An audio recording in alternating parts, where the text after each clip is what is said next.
Kenapa begini? Karena Rasulullah tidak menganjurkan umatnya untuk begini. Ya.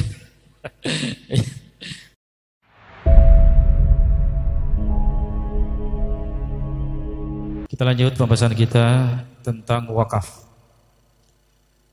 Kemarin kita telah membahas sejarah perwakafan yang terjadi sepanjang sejarah. Yang pertama, masa Yunani kuno. Jadi jauh sebelum Islam ya, manusia sudah mengenal namanya tanah wakaf. Jadi manakala ada seseorang mengambil atau menunjuk satu tanah atau wilayah untuk dijadikan rumah ibadah, maka masyarakat di sekitarnya tidak berani untuk mengganggu, ya, tidak berani untuk mengakui tanahnya. Nah, itu terjadi di zaman pra-Islam. Tapi sebenarnya kalau kita berbicara Islam, semua nabi membawa agama Islam. Cuma umatnya aja yang berbeda penamaannya. Jadi mulai Nabi Adam yang dibawakan adalah Islam. Kemudian kita melihat Nabi setelah terjadi banjir Nabi Nuh. Jadi peradaban manusia waktu itu hancur. Bahkan terakhir ditemukan, masuk akal juga sih, kalau perahu Nabi Nuh itu dibuat dari kayu jati Indonesia. Ya. Bahkan dibuat perahu itu di sekitar Jepara. Nah ini adalah penelitian ya. Berarti Nabi Nuh bikin perahu di Indonesia. Dan terbukti sekarang di yang namanya perahu pinisi itu di Goa itu sampai sekarang membuat perahu besar ya dari kayu. Sampai sekarang. Jadi mungkin ya benar adanya kalau perahu Nabi Nuh itu dibuat di Indonesia. Belum bernama Indonesia dulu. Kayu jati.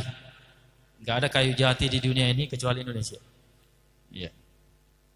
Jadi setelah banjir besar yang menenggelamkan dunia,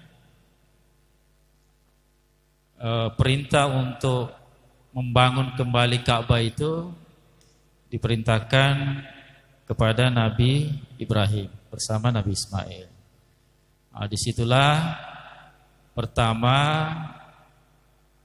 perwakafan ya, istilahnya perwakafan pertama di dunia, yaitu oleh Nabi Ibrahim alaihissalam. Jadi beliau membangun Baitullah, kemudian tanah di sekitarnya diwakafkan untuk umat. Sampai sekarang kita menikmati ya. Artinya kalau kita ke tanah suci ya, kita menikmati hasil wakaf dari Nabi Ibrahim. Masuk ke Islam, nah itu negara pertama dibangun atas wakaf. Jadi Rasulullah pas masuk Madinah langsung membangun Masjid Kuba. Ya, pahalanya siapa yang sholat di masjid itu sama dengan umrah. Masjid Kuba artinya masjid dua kiblat ya, dinamakan juga Masjid Kiblatain. Ya. Kemudian Rasulullah membangun lagi masjid di Madinah, Masjid Nabawi. Ya, tanah Rasulullah lagi. Kemudian menurut ahli fikih datanglah perwakafan pertama, yaitu wakafnya Umar bin Khattab. Jadi beliau memperoleh tanah dari Khaybar. Tanah itu sangat luas dan ditanami pohon kurma ajwa. Jadi pohon kurma ajwa ini kurma termahal, 1 juta 1 kilo. Faedahnya kurma ajwa ini berfungsi mengobati penyakit medis dan non medis. Jadi kalau ada orang kena penyakit non medis, silakan makan kurma ajwa. Ya, kurma ajwa ganjil, 3 biji, 5 biji, 7 biji, pagi dan petang, obat sihir. Ya, obat sihir. Mungkin sudah tahu caranya makan kurma? Ada Pak? Cara makan kurma, 2 jari, masuk, dikeluarin kulitnya begini, batunya. Jangan dimakan batunya Pak. Dibikin tasbih aja batunya. Tasbih mahal itu dari biji kurma ajwa. Begini ya. 2 jari atau 3 lah. Coba Pak, perhatikan Pak. Cara makan kurma sesuai cara Nabi. Coba, ya. Ya. Masuk dimasukkan. Dimakan dagingnya. Dikeluarinya begini, ya. Jangan begini. Begini.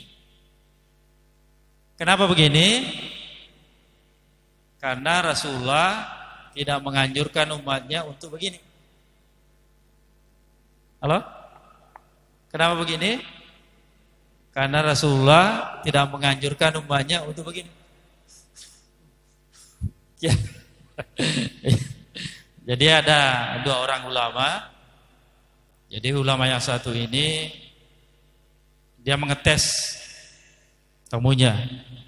Dia bilang kalau tamu saya pintar makan kurma, saya akan ikuti dia. Jadi ulama dulu itu enggak mengetes dengan berapa hadis kau hafal, enggak. Dites dengan makan kurma. Saya pernah alami ini Pak. Saya pernah alami. Jadi kalau saya berkunjung ke rumah ulama, saya makan kurma begitu. Tapi kalau orang biasa, biasa aja. Ya. Diteslah ulama ini, gimana nanti cara makan kurmanya ini. Betul Pak, dia makan kurmanya begitu. Pakai bismillah ya. Ya sudah. Keluar. Dilihatin berapa dia makan. Kalau genap, dia makan 3. Ya, usahakan Pak, kalau makan kurma 3 ya. Kalau 1 enggak terlalu kenyang. Kalau 3 normal. Kalau 7, 9, 11 rakus sudah. Ya pokoknya ganjil ya, ganjil. Ingat makan kurma ganjil. Jadi kalau kita sudah terlanjur makan 4, sudah kenyang ini. Cukupkan 5. Ya. Karena sunnahnya witir ya, makan kurma ganjil. Ya. Jadi kebayang gak ini kebun kurmanya Umar, kalau 1 pohon menghasilkan 50 kilogram. Berarti 1 pohon 50 juta ya. Sekali panen itu. Kali 500 misalnya. Jadi Umar wakafkan itu tanahnya. Itulah di sekitaran Masjid Nabawi yang akan menjadi negara nanti. Jadi negara pertama ya Islam itu, sistem Islam adalah Masjid Nabawi. Negara Madinah ya. Negara Madinah. Kemudian wakafnya Utsman bin Affan ya, sumur. Uniknya sumur ini sampai sekarang mengalir pahalanya. Jadi sumur ini dibikinkan rekening atas nama Utsman bin Affan. Jadi rekening ini, uang ini bisa dipakai Pak. Bisa dipakai. Sampai sekarang itu dipakai untuk membiayai kebutuhan jamaah haji. Sampai sekarang. Itu di Saudi. Wakaf dipakai untuk membiayai jamaah haji seluruh dunia. Kalau negara yang satu, dana haji diembat. Akhirnya susah orang berhaji. Ya. Susah orang berhaji Pak, karena dananya sudah hilang. Boleh berangkat haji, tapi lipat 2 kali nambahnya. Itulah kalau orang tidak beriman ya, yang memimpin. Dia agak heran. Karena orang bertanya, mereka enggak takut ya? Enggak takut mati? Enggak takut hari kiamat? Ya memang enggak percaya. Mereka enggak percaya kiamat. Gayanya sih. Ya memang Islam identitasnya, tapi sebenarnya mereka enggak percaya. Apalagi yang namanya komunis. Komunis artinya anti Tuhan. Anti Tuhan, tidak percaya Tuhan. Jadi mana takut mereka berbuat zalim? Enggak ada. Mana takut mereka korupsi? Enggak ada. Karena memang enggak percaya Tuhan, enggak percaya hari pembalasan, enggak ada. Makanya perlunya di situlah perlunya. Kita melahirkan generasi yang menjadi pemimpin. Ya. Syarat menjadi pemimpin, bertakwa. Paling hebat jasmani dan rohani. Surah Al-Baqarah 247. Ya. Jadi saya ulang kisah sumur ini. Jadi ketika Rasulullah memasuki Madinah, kebutuhan pertama adalah air. Sampai sekarang Saudi, air lebih mahal daripada minyak. Ya, kita kalau beli, anggaplah aqua gelas ya. Di Saudi, dulu waktu saya tinggal di Saudi, 2008 sampai 2009, ini 1 rial. Sementara bensin 800 pitch atau pecahannya. Kalau 1 rial kan 1000 ya, 1000 kirs ya misalnya. Jadi lebih mahal air 1 gelas dibanding bensin 1 liter. Yang namanya air. Nah, jadi ada sumur yang dipunyai oleh orang Yahudi. Ya. Terus Rasulullah mengatakan, siapa yang bisa membeli sumur itu, maka surganya paling istimewa. Jadi Utsman enggak mikir dia, langsung dia beli. Kira-kira mau enggak jual sumurnya orang Yahudi ini? Jadi orang Yahudi ini sudah enak ya, sudah enak dia menjual air, dijual mahal. Datanglah Utsman, ya di sini Pak ya kita belajar. Sebagai pebisnis, di sini kita belajar. Satu hikmah kita pelajari bisnisnya Utsman. Bisa dipraktek sekarang Pak. Jadi dilobilah orang Yahudi ini. Tuhan, kamu mau jual enggak sumurmu? Wah, ketawa dia. Dengan sombongnya dia bilang, ngapain saya jual? Saya orang kaya, saya enggak butuh. Kalaupun saya jual, enggak ada yang mampu beli. Nah, tapi menghadapi Utsman yang jago bisnis, memangnya kalau kamu mau jual berapa? Enggak ada yang sanggup beli. Berapa? 20.000 dinar. 1 dinar itu 4/4 karat gram, 24 karat kali ini Pak. Apa kata Utsman? Saya sanggup beli. Kaget dia. Iya kan? Enggak, saya bercanda. Gitu kan? Saya bercanda, enggak. Wah, gimana sih kamu? Gini aja. Gimana kalau saya beli setengah? Ya, setengah. Kata orang Yahudi ini, gimana caranya? Bisa enggak dipotong? Enggak. Jadi caranya gini. 1 hari kamu yang ngambil, kamu yang jualan air, 1 hari saya. Wah, masuk akal kan? Ya juga ya. Kalau saya jual, saya dapat uang banyak dan tetap saya miliki. Deal. Berapa kamu jual? Ya kalau 20.000 kan setengahnya. Tapi kata Utsman, saya tambah 2.000. Jadinya 12.000 dinar. Wah, senang orang Yahudi ini. Wah, senang dia Pak, senang. Coba Pak kita belajar bisnis di sini. Oke lah. Jadi besok giliran Yahudi yang jualan. Nah, dia jualan, oke, normal. Lusanya giliran Utsman yang jualan. Kira-kira, nah disinilah Pak ya, mentang seorang beriman yang pikirannya untuk umat.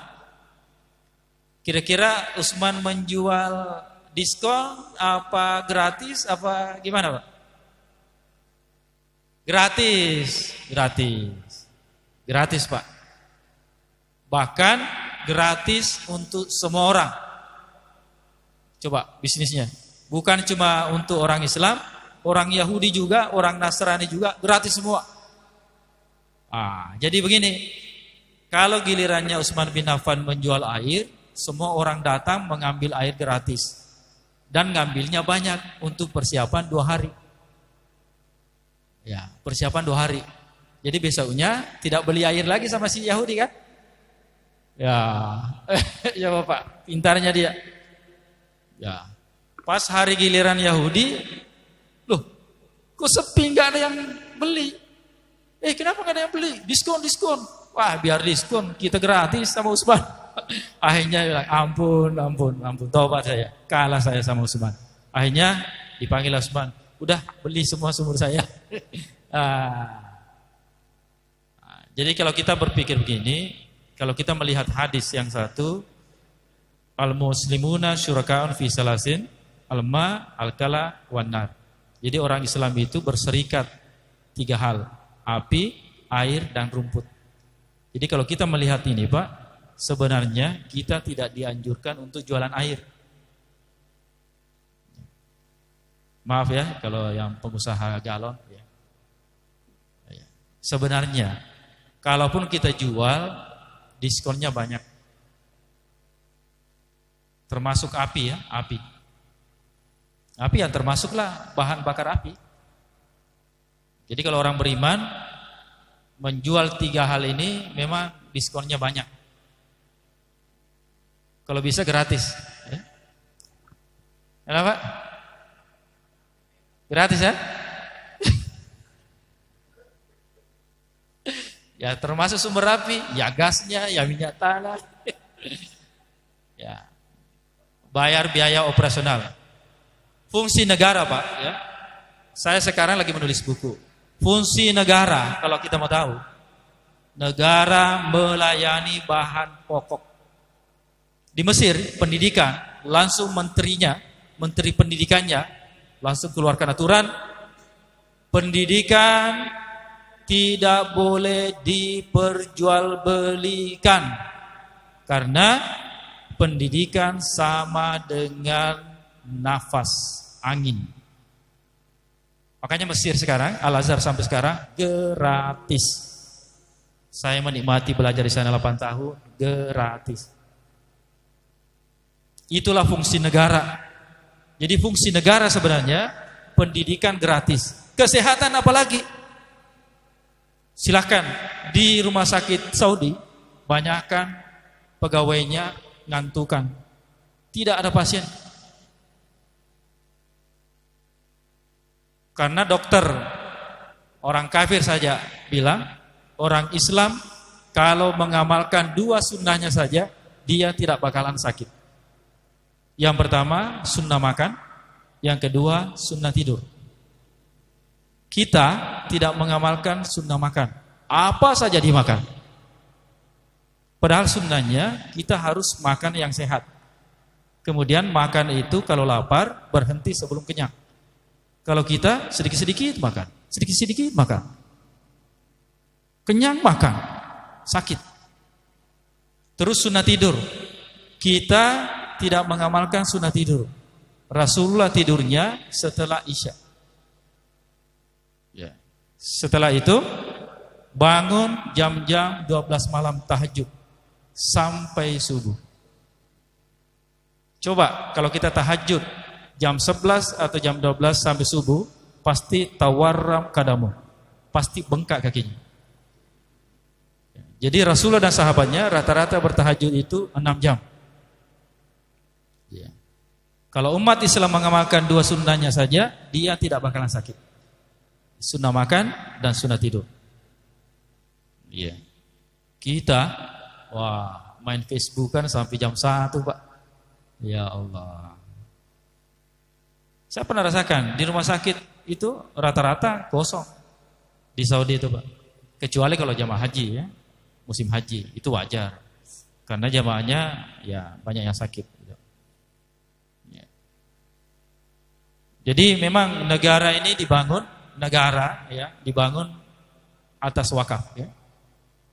Bahkan saya baca buku yang ditulis oleh Dr. Solabi, fungsi negara itu diantaranya mengawinkan pemuda yang masih jomblo.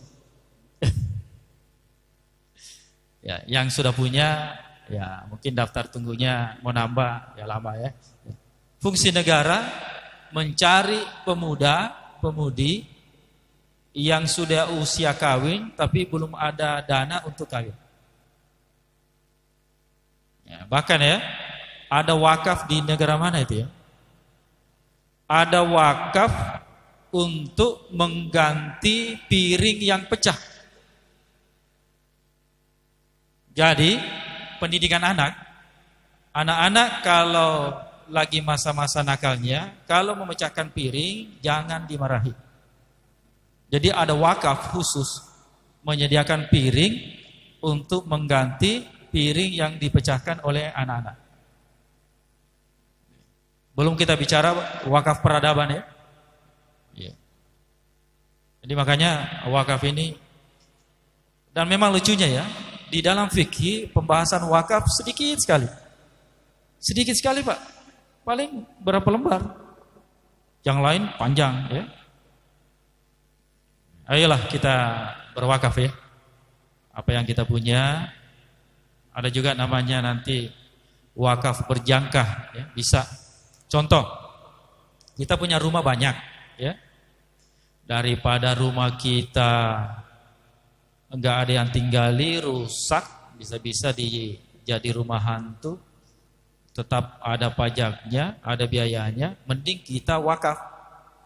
Kalau enggak mau lepaskan, jadi wakaf itu adalah melepaskan kepunyaan ya.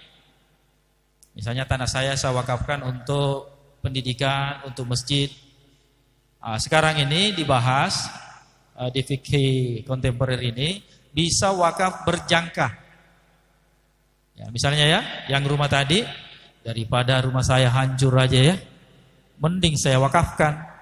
Tapi kalau kita masih berat, wakafkan berkala, berjangka. Misalnya ya, saya wakafkan rumah saya ini untuk tempat mengaji 5 tahun. Boleh? Setelah 5 tahun, kayaknya ini rumah makin berkah, terpelihara ya. Saya wakaf lagi 5 tahun. Ya, jadi 10 tahun kan? Setelah sampai 10 tahun, ya sudah saya wakafkan selamanya. Bisa Pak? Kalau masih berat ya, bisa. Daripada banyak rumah kita kosong, tidak difungsikan, atau tanah, ya bisa. Wakaf berjangka. Ya, tapi pada hakikatnya wakaf itu ya selamanya ya, selamanya. Jadi itulah sejarah wakaf. Definisi wakaf adalah wakaf artinya berhenti ya, al-waqfu. Makanya halte itu bahasa Arabnya mauqifus sayyarah ya. Jadi berhenti. Maksudnya bisa juga berarti al-habsu. Artinya pokoknya kita tahan, tetap kita tahan artinya tidak boleh diperjualbelikan dan tidak boleh diwariskan. Itu intinya Pak ya. Jadi kalau ada wakaf diamanahkan kepada nazirnya atau yang diwakafkan itu tidak boleh dijual, tidak boleh diwariskan. Jadi fungsi wakaf itu hasilnya aja yang disedekahkan. Ya. Kayak tadi kan? Kayak tadi rumah kosong ini. Dia nggak boleh menjualnya, tidak juga mewariskan. Tapi fungsinya itulah difungsikan untuk tempat mengaji. Nah, jadinya amal jariah ya. Ya.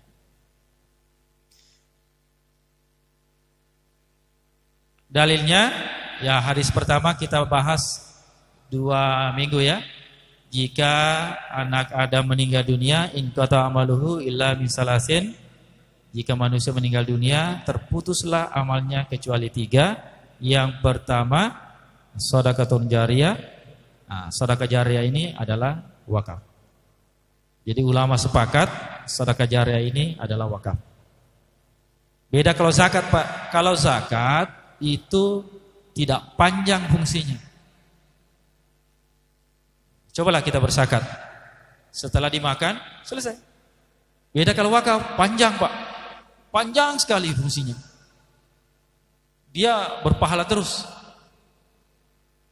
Nah, kalau zakat, orang yang diberikan zakat ini apakah rumah atau barang mewah, bebas dia mau jual bisa, dia mau wariskan bisa, tapi kalau wakaf tidak. Makanya disitulah kelebihannya wakaf. Iya. Ya, jadi sedekah jariyah, kemudian ilmu yang bermanfaat dan anak yang mendoakan kedua orang tuanya. Ya. Kita masuk ke rukun wakaf. Apa sih rukun ya? Sering kita mendengar rukun, wajib. Beda tuh ya. Apa rukunnya, apa wajibnya, apa sunnahnya. Nah, jadi rukun di sini adalah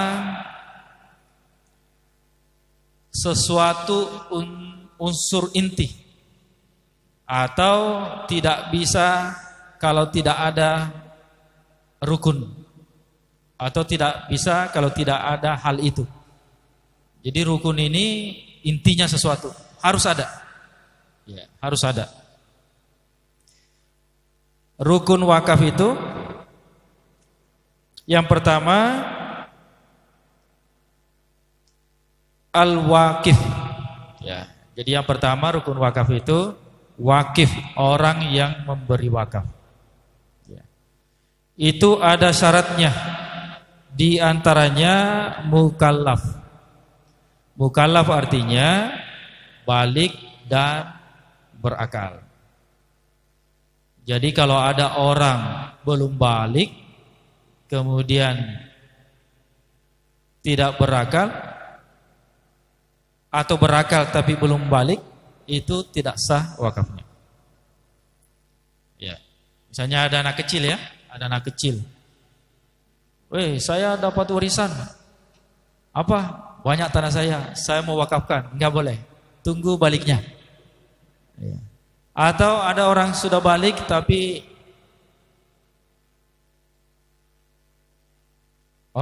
ya, bisa. Di kode aja nanti. 10 menit kira-kira ya. Cukup ya? Ya, boleh.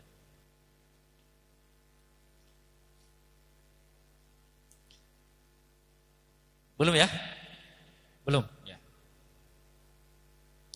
Jadi atau orangnya balik berumur tapi agak-agak ya, bahasanya petu vintilik agak-agak ini sedikit ya. Enggak boleh juga. Ya, meskipun direstui oleh walinya. Ya, meskipun direstui oleh walinya. Kemudian yang kedua, muhtar, atas dasar kehendak sendiri. Nah, jadi orang berwakaf itu tidak boleh dipaksa, ya, tidak boleh dipaksa. Misalnya, awas ya, kalau kamu nggak wakafkan, saya bunuh kamu. Wah, nggak boleh. Ya, nggak boleh ya. Kemudian ahli tabarruk. Jadi memang orangnya layak untuk menyumbangkan hartanya ya. Memang orang ini dikenal ya. Dikenal kalau dia itu orang ahli tabarruk. Kemudian tidak boleh juga orangnya sakit. Jadi misalnya dalam kondisi kritis dia langsung mewakafkan. Tidak boleh. Karena disitulah dia boleh berpesan untuk wasiat kepada anaknya dulu. Jadi nggak boleh semau kita mau berwakaf ya. Tetap ada wasiat dulu untuk anaknya, yang selainnya itu boleh untuk diwakafkan. Kemudian merdeka. Nah, sekarang sudah nggak ada budak ya, nggak ada sudah. Jadi mungkin ini bicaranya dulu ya. Misalnya dulu ada hamba atau budak yang ingin mewakafkan hartanya, itu nggak boleh. Mending dia merdekakan dulu dirinya, ya baru dia berwakaf. Yang kedua, mauquf. Mauquf artinya barang atau harta yang diwakafkan. Syaratnya berupa benda atau ruang kosong. Bisa berupa benda atau ruang kosong atau tanah kosong ya, maksudnya tanah kosong. Nah, kalau kita kan pengertian wakaf itu selalu untuk masjid. Ya, sekarang banyak kasus Pak ya, banyak kasus. Mungkin jadi salah satu pertanyaan nanti ini. Banyak sekali tanahnya wakaf, sudah dibangun masjid, meninggal yang wakifnya, wah anak-anaknya mengambil lagi. Subhanallah. Banyak Pak, itulah makanya pendidikan agama ini yang utama buat anak-anak Pak. Jangan sampai ya, masjidnya sudah dibangun, tiba-tiba anak-anaknya menuntut. Kasihan. Banyak Pak, banyak sekali, banyak Pak. Akhirnya sampai ke pengadilan. Memang kan syarat-syarat wakaf itu memang harus ditulis ya, harus ditulis. Ya notaris lah sekarang. Ketika Umar bin Khattab mewakafkan kebunnya, disaksikan sama anaknya, ditulis. Ya, waktu itu belum ada namanya notaris ya, tapi Abdullah bin Umar menyaksikan kalau tanah bapaknya itu diberikan untuk agama Allah. Ya. Jadi jangan sampai terjadi ya. Kemudian jadi berupa benda atau tanah kosong ya. Kemudian mewakafkan sesuatu dalam zimmah, dalam tanggungan ya. Jadi nggak boleh mewakafkan sesuatu belum dalam tanggungannya, masih bermasalah. Wah, ini bahaya juga nih. Belum dibagi harta warisannya, sudah buru-buru dia wakafkan. Akhirnya nggak jelas. Mana sudah tanahnya ini? Yang lainnya ngaku. Nah, ini juga sebenarnya banyak terjadi kesalahan dalam waris, membagi harta sementara masih hidup orang tuanya. Bukan warisan namanya Pak, tapi hibah, bagi-bagi harta. Jadi warisan itu dibagi setelah meninggal. Kalau ada wasiat itu tidak boleh lebih dari 1/3. Begitu Pak ya. Jadi biar aman, bagi-bagi tanah.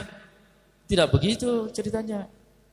Jadi warisan itu dibagi setelah meninggal warisnya, apa?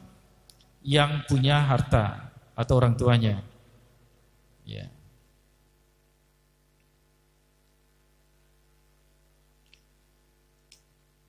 Kemudian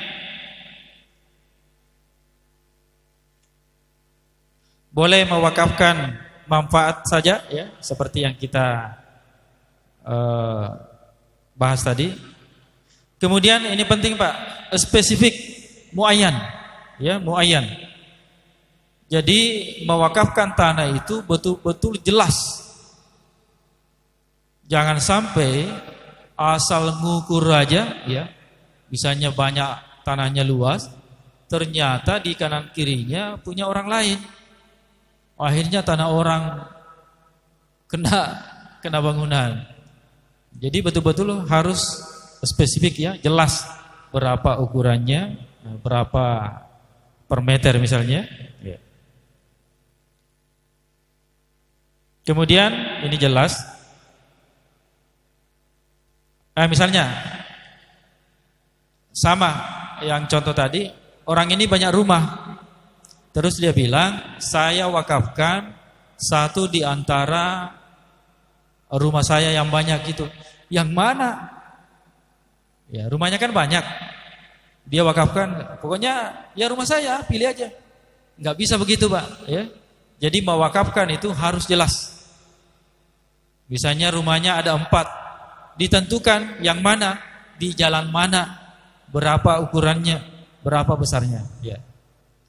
Kemudian yang jelas dimiliki oleh wakif. Kemudian apakah misalnya terjadi nanti kurang amanah kepada nazirnya, bisa nggak diganti? Ya, mungkin ini masuk pertanyaannya ya. Ya. Mewakili ya, sebelum waktu habis. Bisa nggak diganti? Contoh ya, kita wakafkan tanah kita kepada si fulan ya, atau beberapa orang. Berjalan, tiba-tiba nazirnya ini dia hianat, dia salah gunakan itu, Pak. Gimana ini? Bisa diganti nazirnya, yang mengelolanya bisa diganti. Ini banyak juga terjadi, Pak. Yang pertanyaannya kemarin Pak Rediudin, saya jawab aja. Pasti ada bertanya begini, Pak. Bagaimana ini, Ustadz? Ada yang wakafkan tanah cuma tanggung. Kurang lebih begitu, Pak ya. Tanahnya itu beberapa meter saja dari kumpulan tanah wakaf ini. Gimana ini? Tanggung sekali. Apakah boleh kami jual? Ada Pak ya? Ya. Kita kalau melihat pengertian wakaf, memang pada dasarnya tidak boleh dijual. Ya, tidak boleh dijual. Tapi kalau kasusnya begini, ada ulama yang membolehkan, tapi dengan syarat fungsinya tetap sama. Fungsinya tetap sama. Contoh ya, jadi dijual tanah ini, terus dibelikan lagi tanah untuk digabungkan dengan tanah wakaf yang sudah ada itu, dan fungsinya tetap. Misalnya niatnya ini untuk dibangun masjid, nah, jadi dijuallah tanah ini untuk dibelikan tanah yang lebih, anggaplah efisien ya, strategis. Kalau misalnya begini, terjadi di Jakarta, tanah wakaf ini masuk proyek pemerintah, jadi harus istilahnya digusur ya, ganti rugi. Gimana nih? Sudah ditawari dia, gini kami ganti. Awalnya dia tidak tahu, pokoknya tanah wakaf itu tidak boleh dijual, tidak boleh ini. Akhirnya sekarang ini di wakaf ini dikaji lagi, boleh dengan syarat fungsinya tetap sama. Jadi tanah ini mau digusur, akhirnya ditawari-tawari oleh, oke lah kalau begitu, kita ganti untung, bahkan ganti untung Pak, bukan ganti rugi. Biasanya kan ganti rugi, ini ganti untung. Misalnya tanahnya cuma 2 hektar, dikasih 4 hektar, akhirnya ditukar, boleh. Intinya fungsinya ya, fungsinya tidak boleh berubah. Ya, gitu Pak ya. Silakan Pak Haji. Masih ada waktu 11 menit. Oh ya. 11 menit masih ada waktu, jam 19.30 Isya. Baik, bismillahirrahmanirrahim. Ada 2 pertanyaan. Yang pertama terkait dengan wakaf. Ya tentu terkait dengan wakaf. Ini contoh kasus kipas angin yang dia ada di dalam masjid ini Ini kan sifatnya wakaf ini kan. Nah, ada orang nyumbang kipas angin dan lain sebagainya. Bolehkah kipas angin ini keluar dari masjid sementara waktu untuk dipinjamkan? Ya, yang sifatnya pribadi. Nah, misalnya kegiatan walimatul urus, pengantenan gitu. Nah, jadi kipas angin ini guna untuk supaya agak dingin sedikit suasana, maka kipas angin ini dipinjamkan keluar. Itu sifatnya pribadi. Atau mungkin bersifat sosial, misalnya untuk kegiatan, misalnya kegiatan pondok. Gedung kita ini kan agak panas ya. Supaya lebih adem sedikit, kita pinjamlah kipas angin masjid ini. Artinya kan ini wakaf ini keluar dari masjid ini. Itu yang pertama. Fungsinya masih tetap sama, cuma dia keluar dari masjid. Sama dengan tirai, hijab ini. Biasa dipinjam sifatnya pribadi untuk kepentingan pribadi juga. Nah itu misalnya untuk hijab karena ada biasanya walimatul urus itu ada yang pakai dinding supaya terhijab antara nisa dengan rijal itu kan. Itu laki-laki perempuan supaya tidak tercampur aduk. Maka dipinjamlah hijab masjid ini. Nah, kira-kira boleh enggak keluar? Yang pertama. Yang kedua terakhir, di belakang ini kan ada rangka-rangka wakaf Masjid Syuhada kepada Masjid Baitur Rahim. Sementara sampai sekarang wakaf itu tidak bisa kita fungsikan karena dengan berbagai macam pertimbangan dan lain sebagainya. Kita juga agak sedikit gelisah karena di segi estetikanya kurang indah sudah ini. Numpuk di belakang ini dan sebagainya. Nah, terus sisi lain banyak ini Pak, tidak 1, 2, 3 orang, 4, 5, 6 orang yang menawar ini. Nah, mau dibeli, uangnya itu digunakan juga untuk masjid. Nah, untuk kepentingan masjid. Artinya fungsinya diwakafkan ke masjid itu tidak berubah, tetap untuk masjid, tapi alih fungsinya agak sedikit beda. Kerangka ini untuk kubah, tapi karena dijual dibelikan untuk yang lain, tapi tetap untuk masjid. Nah, ini jadi juga kami putuskan sementara kita tidak boleh jual. Nah, bagaimanapun apapun jadinya yang namanya wakaf kan artinya berhenti kan begitu. Tidak boleh kemana-mana. Kira-kira solusinya bagaimana di belakang ini? Kira-kira mau dibangun repot Pak, harus tukangnya yang asli. Dari Jawa, banyak lagi pertimbangan, biaya dan lain sebagainya. Dan kalau juga dibikin rangka ini repot juga mencocok-cocokkan. Rangkanya itu kayu Pak Ji? Besi. Besi ya? Nah, Tyson nih. Betagar sudah gitu. Nah, kira-kira bagaimana solusinya kira-kira ini? Sebab kita khawatir. Pernah begini, bagaimana kalau kita panggil wakifnya, yang mewakifkan pengurus masjid, kita panggil, kita rundingan. Kira-kira boleh enggak dialih fungsikan ini? Kira-kira begitu. Nah, saya rasa 2 pertanyaan nih Pak. Yang pertama yang sering terjadi, pinjam hijab, pinjam kipas angin. Makasih. Ya. Jawabannya ini hampir sama ya pertanyaannya Pak Radiudin. Kalau Pak Radiudin agak besar ininya ya, tanah. Kalau yang pertama tadi agak-agak kecil ya, boleh Pak, bisa. Asal jangan tidak dijual kalau bersifat pribadi, kemudian tidak dirusak. Pertanyaan ini sama dengan yang terjadi di Masjid Nurul Huda. Jadi masjid, untuk kelengkapan masjid, beli komputer, laptop, beli printer. Jadi dipinjamlah sama pribadi, dirusak. Wah, gimana ini katanya Ustaz ini? Sebelah harus diganti. Dirusak, terus ada yang satu, dia nggak mau kembalikan katanya. Wah, ini masalah Pak ya. Dia nggak mau kembalikan ininya. Saya bilang, itu kan punya masjid. Terjadi Pak. Ya, jadi yang kecil-kecil seperti kipas angin ini, selama difungsikan untuk umum, boleh saja, ya, boleh. Terus yang rangka ini baru saya tahu Pak. Belum saya lihat. Ternyata ada wakaf besi di sini ya. Kalau begitu, Kita ngambil ulama kontemporer Pak Haji ya. Kalau selama fungsinya tetap untuk maslahat, boleh kita alih fungsikan.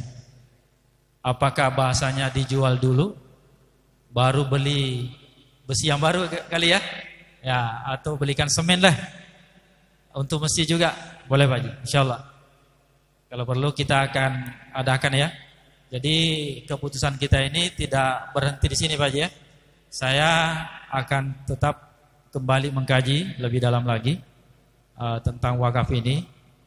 Ya, semoga kita ada taufik nanti ya untuk diberikan kejernihan pikiran ya untuk memutuskan perkara yang sangat penting ini. Saya kira demikian Pak Haji. Insyaallah. Sudah ya? 5 menit lagi. Siapa lagi?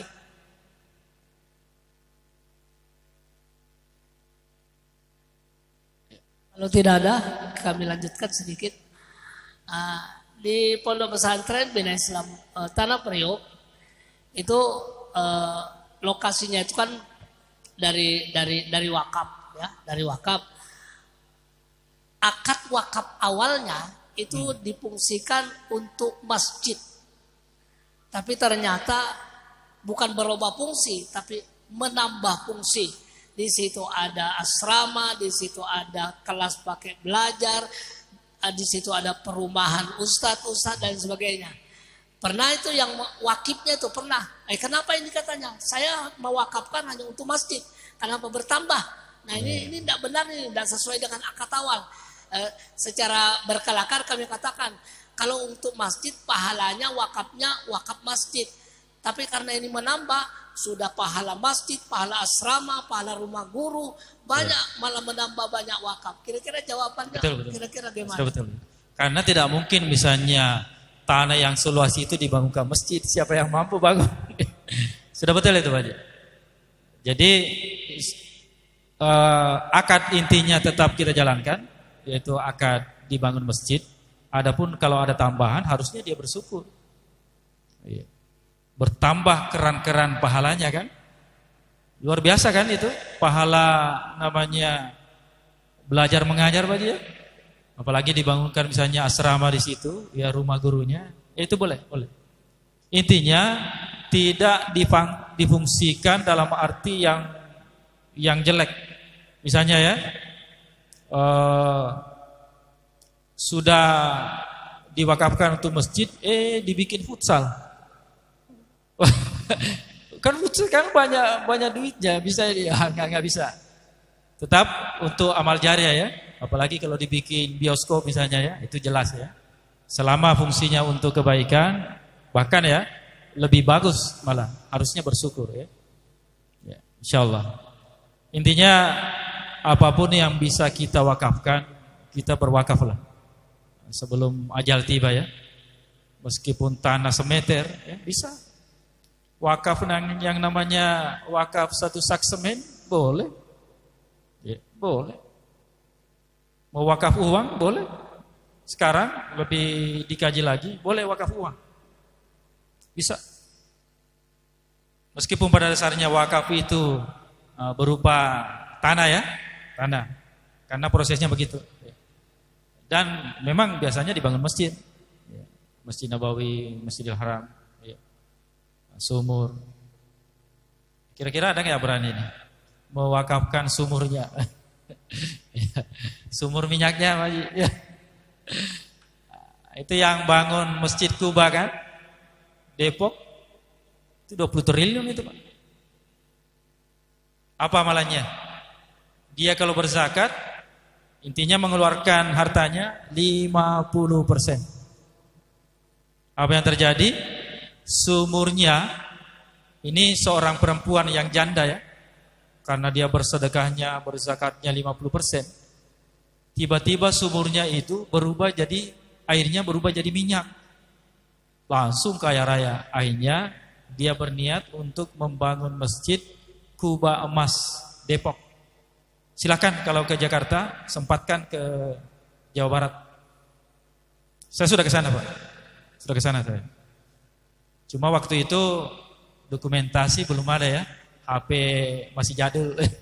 Jadi nggak ada dokumentasinya. Ya, silakan di sana itu. Itu diberikan, jangankan meninggal, sebelum meninggal pun sudah dikasih. Tiba-tiba dikayakan oleh Allah.